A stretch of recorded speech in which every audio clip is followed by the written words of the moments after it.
Todos, como é vocês? Tudo bem, pessoal? Tudo certo? Mais uma aula aí, dando continuidade à nossa resolução de exercício, né, sobre o potencial elétrico, campo elétrico, né?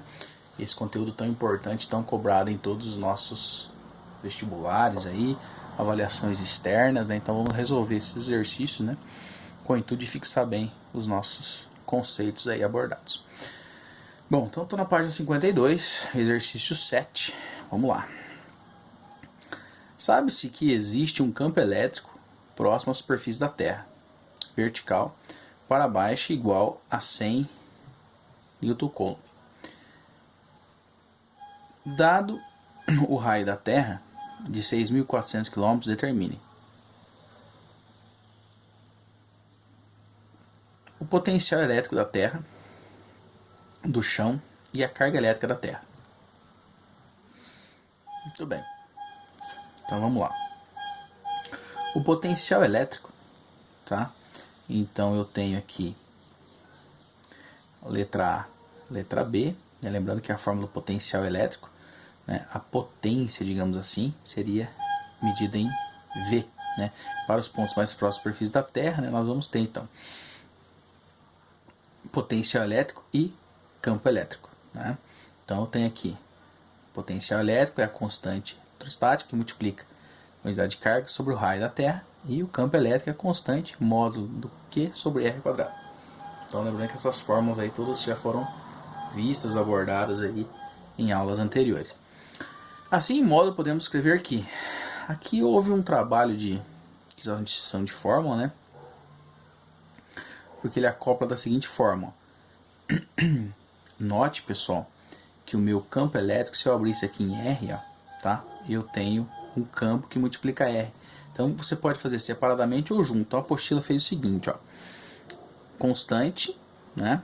Carga sobre R. O que é R quadrado? É R vezes R. Então tudo isso daqui é o campo elétrico e sobra um R, tá? Então ele substitui lá 100 vezes o raio da Terra, que se está em quilômetro, preciso multiplicar por 1000 para chegar a metro. Então achei o potencial elétrico aí. Então como o campo elétrico da Terra é voltada para baixo, isso significa que nosso planeta tem cargas negativas, né? Para baixo seria o fio neutralizador, né? Seria fio terra, né? Para neutralizar só pode ser carga negativa, né? Consequentemente, o potencial elétrico também é negativo. Então, em forma aí de resposta, seria menos 640. Campo elétrico agora. Constante. Aí ele substituiu, ó, estava multiplicando aqui, nesse caso está dividindo, submultiplicando, né? Campo elétrico vezes R quadrado, constante Q. Substitui os valores, o raio da Terra foi dado ao quadrado, né? E chegamos a isso aqui. Então nada mais é que multiplicação de fórmula aí apenas. Exercício de número 8. Uma pequena bolinha de metal carregada com uma carga elétrica, menos Q, ou seja, carregada negativamente, encontra-se presa por um fio no interior de uma fina casca esférica condutora neutra, conforme a figura abaixo. Então tem uma casca esférica aqui, tá, neutra, e o fio e o corpo, a bolinha aqui está pendurada negativamente. A bolinha encontra-se em uma posição não concêntrica, a casca esférica. Ou seja, a bolinha não está no centro, né? Está um pouquinho deslocada aqui. Com base nas informações, indique a alternativa que corresponde a uma situação física verdadeira. Então vamos lá, ele vai ter umas explicações aqui, a gente vai ver qual que está correto.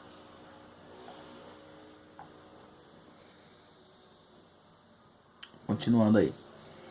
Se o fio for de material isolante, a bolinha não trocará cargas elétricas. Olha o problema aqui, ó. A palavra não. Ela vai trocar. Por quê? Porque são corpos diferentes. Com a casca esférica condutora, porém, induzirá uma carga total Q positiva na casca, a qual ficará distribuída somente a parte externa da casca, assumindo uma configuração conforme a representação abaixo. Então tem que tomar um pouco de cuidado aí. Primeiro, o erro desse aqui não é a alternativa correta, porque falou não trocará, e pelo contrário ela vai trocar. Porque olha como é que desmente o desenho e a teoria. Se está escrito não trocará, essa bolinha não vai ser atraída. E o desenho mostra que ela foi atraída. Então, se está atraída, é porque teve troca. Então, a alternativa aí A está errada. Beleza? Próximo.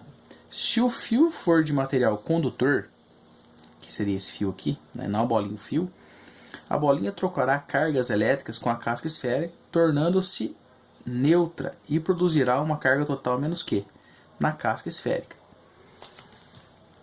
a qual ficará distribuída uniformemente sobre a parte externa da casca, conforme a representação a seguir. Perfeito. Então vamos entender por que isso vai acontecer, galera. Porque é o seguinte, quando eu tenho um corpo neutro, se está neutro é porque não teve, ele tem carga positiva e carga negativa, correto? Então, se essa bolinha estava carregada negativamente e esse fio ele é um fio condutor, significa que todos os elétrons que estavam aqui saturados na bolinha negativa, eles subiram. Quando eles sobem, eles vão deixar de ter essa saturação na bolinha e vão ser esparramados no contorno. Mas entenda, por que isso acontece? Porque se a bolinha ela está carregada negativamente, né? Se essa bolinha está carregada negativamente, significa que ela está em excesso de carga negativa. E esse corpo aqui tem carga o quê? Carga neutra. Se tem carga neutra, lembra, neutra é quando tem positivo e negativo. Se o fio é condutor, como disse no enunciado, significa que por esse fio os elétrons eles vão subir. Subir por quê? Porque estão sendo atraídos pelos positivos que existem na neutralização. Porque tem positivo e negativo. Então, por essa razão, eles vão deixar de ter essa saturação na bolinha negativa e esses negativos vão ficar todos escoados aqui ao redor, nesse contorno. Beleza? Vamos para o próximo. Exercício 9. Campinas, PUC de Campinas. Diz o seguinte. Uma esfera metálica oca encontra-se no ar eletrizada positivamente e isolada de outras cargas. O gráfico a seguir representa a intensidade do campo elétrico e do potencial elétrico criado por uma esfera, em função da distância do seu centro. Então, a constante eletrostática está aqui, 9 vezes 10 a nona, Newton metro quadrado por Coulomb quadrado. E nós temos dois gráficos. Então, com base em informações, é correto afirmar que... Vamos entender esse gráfico aí. Primeiro, campo elétrico e distância. Lembrando aquele esquema, né? Que quanto mais próxima a distância, ou seja, quanto menor a distância, maior o campo elétrico. Quanto maior a distância, menor o campo elétrico. Então, tá aqui os dados do problema. Potencial elétrico mostra uma constante, depois tem um decaimento, ou seja, conforme for aumentando a distância, o distanciamento, aí vai ter uma perca de potencial elétrico. Muito bem, então vamos calcular esse potencial elétrico aí, né? É o cálculo que eu vou ter, dado o problema. Para os pontos externos da esfera, o modo do campo elétrico é calculado por, né, fórmula do campo elétrico, constante vezes carga sobre d quadrado. Pelos gráficos é possível, né, notar que o raio vale 1 metro. Né? Eu sei que vale 1 metro porque por dado no problema, eu sei que quando eu tenho maior valor de campo elétrico é quando está na borda do raio. Né? Então aqui o maior valor, ó, quando eu tenho a distância de 1, eu tenho maior campo elétrico. Então provando que esse 1 aqui é raio. Então nós vimos isso aí em explicações anteriores aí lá na teoria. Assim, é uma distância de 2 metros. Por quê? Porque raio, né, galera? Então, se o raio é 1, né? Consequentemente, a distância vai ser o dobro aí. 2, né? No centro da esfera, pode escrever que. Então, constante, foi dado no problema. 9 vezes 10 a nona. Né? É o K aqui. Esse campo elétrico, nós vamos pegar daqui, ó. 9 vezes 10 a terceira. Então, a distância aí vai ser, não se esqueça, né? Eu sei que o raio é 1, né? O maior valor seria 1 de raio, mas a distância é o dobro. Então, tá aqui. Eu vou utilizar o campo elétrico como 9 vezes 10 a terceira, certo? a constante 9 vezes 10 a nona, a carga sobre 2, que seria D ao quadrado. Beleza. Feitas essas contas aí, né? Uma continha básica, 2 ao quadrado é 4, está dividindo, está multiplicando, passo dividindo e cheguei à quantidade de carga. Bom, achei a quantidade de carga, vamos achar a tensão, né? Aí ficou fácil, a quantidade de carga Q vezes o K e o Q, né? Multiplica e o raio é 1, como foi dito no problema lá em cima, fazendo o cálculo e chegando a 3,6 vezes 10 a 4 volts. Muito bem, dando sequência aí, né? Na nossa aula, vamos compreender um pouco mais sobre capacitores, né? Qual que é a função principal de um capacitor? Como o próprio nome diz, o capacitor envolve capacidade, né? O que é essa capacidade? Posso dizer para vocês que é a capacidade de armazenamento, ou seja, quanto de energia ele pode armazenar. Bom, mas vamos entender aí pelo dado do nosso enunciado aí. Diz o seguinte: muitos flashes de máquinas fotográficas, né, funcionam com pilhas e capacitores. As pilhas lentamente carregam os capacitores, realizando uma transformação de energia química em elétrica. Então, sim, esse armazenamento de energia é feito, né, através dessa transposição de energia química, né, que a pilha armazena, em energia elétrica. Os capacitores, depois de carregados, são capazes de armazenar, né, como o próprio nome diz, grande quantidade de carga elétrica. Quando uma fotografia é tirada, um flash, esses capacitores carregam muito rapidamente, fornecendo energia elétrica para a lâmpada, né, que brilha esse flash de forma bem intensa e rápida, né? Então o flash, né, de uma máquina fotográfica é disparado pela rápida descarga de um capacitor. Então o capacitor, ele vai armazenar energia e de forma instantânea, muito rápida, libera essa energia tendo força suficiente para disparar o flash. Depois ele volta a carregar novamente. Então vamos entender. Capacitores são dispositivos elétricos capazes de acumular e armazenar energia potencial elétrica em nosso cotidiano. Além de ser utilizados, os flashes de máquinas fotográficas são amplamente usados circuitos, equipamentos eletrônicos como televisores, computadores e celulares. Quando abrimos um circuito eletrônico, né,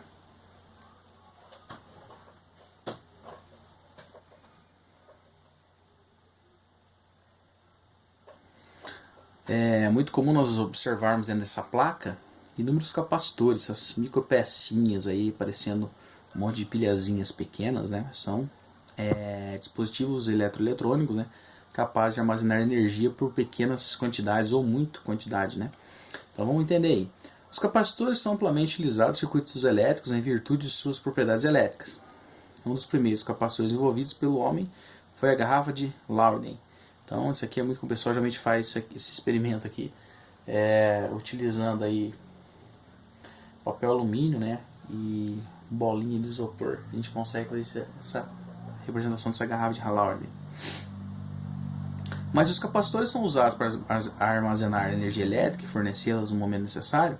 Qual que é a diferença de pilhas e de baterias? Vamos entender, bem interessante essa pergunta aí. No que se refere ao fornecimento de energia elétrica, há uma grande diferença entre componentes, enquanto os capacitores se descarregam rapidamente. Pilhas ou baterias podem levar minutos, horas ou dias para fornecerem toda essa energia armazenada. Por outro lado, os capacitores fornecem potenciais elevados, né, em kV, ou seja, 1000 volts, enquanto as pilhas e baterias geralmente são muito baixas, 1,5 ou 9 volts. Então essa é a diferença. Vamos dizer que pilhas e baterias são primas aí de capacitores, né? O capacitor ele tem a função de armazenar energia, assim como as pilhas. Porém, pilha e bateria demora mais para se perder. Digamos aí que a bateria, né, demora mais ainda para ser perdida, ou seja, descarregada essa energia acumulada. O capacitor é instantâneo, né, perca de energia praticamente de forma instantânea. Beleza? Vamos lá, dando sequência aí. Aqui tem um exemplo de conexão, né? Da arminha de choque, bem popular ultimamente aí, né? Muitas armas não letais de eletrochoque têm um funcionamento relativamente simples. Baterias de 9 volts geram correntes elétricas que carregam esse capacitor. Ao se apertar o gatilho, a carga armazenada nesse capacitor é liberada em eletrodos, que quando encostados a uma pessoa descarregam aí de forma constante, né? Como resultado, essa pessoa desmaia ou tem o sistema muscular aí comprometido, né? E fica incapacitado por algum tempo. Alguns dispositivos de eletrochoque têm capacitores para acumular energia liberada rapidamente quando o dispositivo é acionado. E claro, conforme o tamanho do capacitor, ele vai armazenar mais energia e consequentemente o disparo dela vai ser muito maior. Então vamos ver aí mais ou menos como é que funciona, né? Certos tipos de lasers industriais também têm em seu interior alguns capacitores. Esses dispositivos permitem o acúmulo de quantidades significativas de cargas, provocando a emissão de raios luminosos muito brilhantes, porém de duração muito breve. Assim como todos os benefícios da eletricidade, né, seja capaz de proporcionar à nossa vida, nós também temos aí os seus malefícios, digamos assim, nós vamos ver daqui a pouco, né? Então vamos dar uma olhada aqui, ó. Sisteminha de terminal, né, terminais de conexão, ou seja, o neutro e fásico, né? De elétrico, placa metálica, as plaquinhas aí que vão ficar no interior desse capacitor, base de alumínio e isolante plástico, né, para não ter perca, circuito e consequentemente não ter perca de energia. Capacidades cilíndricas, capacitores cilíndricos são modelos amplamente utilizados na indústria eletrônica. Então esses capacitorzinhos pequenininhos que nós encontramos aí, micropilhas, digamos assim, né? E tem a base de plástico para isolar, né? Por dentro tem alumínio para conduzir, então o plástico isola, o alumínio conduz, né? E as plaquinhas metálicas armazenam, tá? O sistema elétrico armazena a energia e as conexões são feitas no fio aí, corrente fásica, tá? Ou seja, positivo e negativo. Capacidade eletrostática. Então agora vamos entrar na parte de cálculos aí, né, as famosas fórmulas e suas aplicações. Como já estudamos, né, no processo de eletrização de um corpo, se faz com a energia adquirida, ou seja, uma troca, né? Lembra o processo de eletrização? De forma básica eu tenho 3, processo de atrito, contato e indução, né? O processo de atrito, um corpo fica positivo ou negativo, indução também um positivo ou negativo, e o processo de contato é o único que fica com a mesma quantidade de carga. Então, sequência aí. Dependendo das suas dimensões, né, de seu formato geométrico, do meio que será inserido, um condutor apresenta maior ou menor capacidade de armazenamento de carga. Então, a caneta marca-texto aqui, nessa parte que o pessoal acha interessante. O acúmulo de carga elétrica em condutores está relacionado a uma grandeza física denominada capacidade ou capacitância eletrostática. A capacidade eletrostática de um condutor elétrico é a constante associada à capacidade de armazenar carga e energia potencial elétrica. Então vamos ver essa capacidade aí, ou seja, novas fórmulas, né? A capacidade eletrostática, né, ou seja, a capacidade de armazenar energia em um capacitor, é diretamente proporcional à quantidade de carga armazenada por ele e submetida a um potencial elétrico. Então, a capacidade eletrostática, a capacidade é a quantidade de carga sobre o potencial elétrico. Então, C igual a Q sobre V. Para condutores elétricos, né, quaisquer a carga ela é capaz de armazenar um potencial elétrico são grandezas diretamente proporcionais. Né? Por que diretamente proporcional? Porque se está dividindo, só multiplicando vai ficar um produto aí. Beleza? Bom, capacidade eletrostática e condutores esféricos. Agora vamos falar em condutores aí circulares, esféricos. Para determinar a capacidade eletrostática de um condutor esférico, né, eu tenho um raio, ou seja, depende do tamanho dele, né, considere que por meio de um processo de eletrização, quaisquer ele adquire a quantidade Q, devido a essa carga o condutor apresenta um potencial elétrico. Então, as fórmulas antigas aí, né, do potencial elétrico, quantidade de carga, né, o constante eletrostático, quantidade de carga sobre raio, uma vez que a capacidade é a quantidade de carga sobre o potencial elétrico, e aí existe a substituição de fórmula, né, pessoal? Quantidade de carga, quem que é o potencial elétrico? Tá aqui, ó. Substitui, né? Está multiplicando, passa dividindo e corta o que? Automaticamente me sobra raio sobre constante, né? Então, mostrando conforme o tamanho do corpo, né? Quanto maior o raio, maior essa capacidade de armazenamento. Quanto maior o raio de um condutor esférico, maior a capacidade que acumula, né, essa carga, como o professor acabou de explicar aí para vocês. Quando se aplica em um potencial elétrico. Muito bem.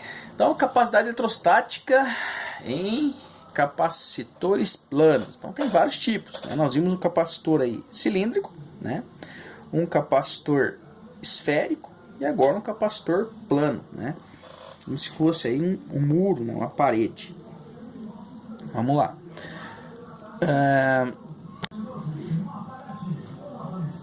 Capacitor plano é um dispositivo elétrico constituído de duas placas planas, né? Paralelas e de mesma área. Então, entre elas deve existir um dielétrico, ou seja, de dois polos, positivo e negativo, né? Ou seja, um meio isolante como ar, água, óleo, mineral, porcelana, entre outros. Então aqui eu tenho as duas plaquinhas, né? A placa A paralela à placa B aqui do ladinho, né? E esse dielétrico seria o isolante, porque pode ser ar, água, óleo, mineral ou porcelana. É mais comum aí nos dias a gente encontrar porcelana, tá? Sendo a área de cada placa e dê a distância entre elas, essa distância aqui, o espaçamento, né, esse isolante, esse dielétrico entre eles. A capacitância de um capacitor plano é igual a, então, C, o E, né, que seria a proporcional aí, né, a área sobre D. Então, essa constante agora é denominada constante de permissibilidade elétrica. Então, que seria esse espaçamento entre eles aqui, a permissibilidade elétrica do material isolante. É colocado entre as placas do capacitor, ó, como o professor falou. Ó. Então, essa permissibilidade seria a distância mínima aí possível, né? Então, no vácuo ou no ar, essa constante é praticamente a mesma. Então, 8 vezes 85 vezes 10 é menos 12, FM, né? Para outros meios, a constante... meios maiores no vácuo, então claro que fornece. Então, o material dielétrico entre duas placas planas pode aumentar consideravelmente a capacitância de um capacitor. Então, claro, quanto mais próximo eu vou ter uma variação, né? Lembra da lei de Coulomb, né? Mais ou menos parecido com isso. Então, quanto mais próximo vai ter uma alteração também aí nessa capacidade de armazenamento. Energia armazenada em capacitores. Normalmente os capacitores têm maior capacidade de armazenamento de carga do que condutores isolados, porque ocorre atração elétrica entre essas cargas e sinais opostos existentes em condutores. A ilustração a seguir mostra esse tipo de capacitor. Então tem linhas paralelas aqui, né? E um capacitor tiver o seu terminal ligado a uma fonte de tensão que seja com diferente potencial, que é a DP ou a nossa tensão elétrica, como é representado na figura. Então, isso aqui é o gerador. Geralmente isso aqui vai ser positivo e negativo, né? Carga positiva, carga negativa. Mostrando negativo para cá, né? Negativo e positivo, tá? E aí tem sentido convencional, né? E o sentido usual da corrente, né? O convencional para cá, né? Convencional e sentido da corrente. A capacidade eletrostática de um capacitor é dada pela definição da razão, ou seja, da divisão entre o modo da carga elétrica armazenada e as suas placas, né? Então, como a gente acabou de ver lá, né? C é igual U, a quantidade de carga, né? Capacidade é a quantidade de carga sobre a tensão elétrica, está dividindo só multiplicando, essa é a fórmula. Tem que ter uma piadinha para guardar isso aqui, né? QCU, já sacaram, né? Como é que é a ideia? Visto que a capacidade eletrostática de um capacitor é constante, né, de medida que ele aumenta a diferença de potencial aplicado nas suas placas e proporcional a ele. Então aqui eu tenho a forma, o gráfico, né? Então seria aqui o gráfico, o eixo das abscissas e o eixo das ordenadas, né? Então a DDP U e a quantidade de carga, ou seja, quanto maior minha DDP, maior minha quantidade de carga. Óbvio, né? Maior tensão elétrica. Então por isso que existe rede de 110 e 220. E consequentemente eu tenho uma figura aí de área, e nesse caso é um triângulo retângulo, onde que eu utilizo a fórmula da área, né? Para eu achar o cálculo aqui da área, que é igual base vezes a altura dividido por 2, né? Consequentemente eu vou utilizar para encontrar. Então, chega a forma do trabalho, né? Quantidade de carga vezes a tensão elétrica, a gente já viu em aulas anteriores, né? Campo elétrico é quantidade de carga vezes a tensão dividido por 2. E campo elétrico, como a gente acabou de ver, isso aqui, ó, equivale a C, né? Então, campo elétrico, isso aqui foi feito distributivo, né, pessoal? Valor de fora e de dentro. E C vezes U ao quadrado dividido por 2. Bom, para o vídeo não ficar extenso, o professor para por aqui. Nas próximas aulas eu vou falar sobre a associação de capacitores e vamos também resolver os exercícios. Não se preocupe, por enquanto é só uma leitura aí desse cálculo, né? E depois nós vamos aprofundar e eu vou resolver os exercícios com vocês, beleza? Até a próxima aula, forte abraço e bons estudos.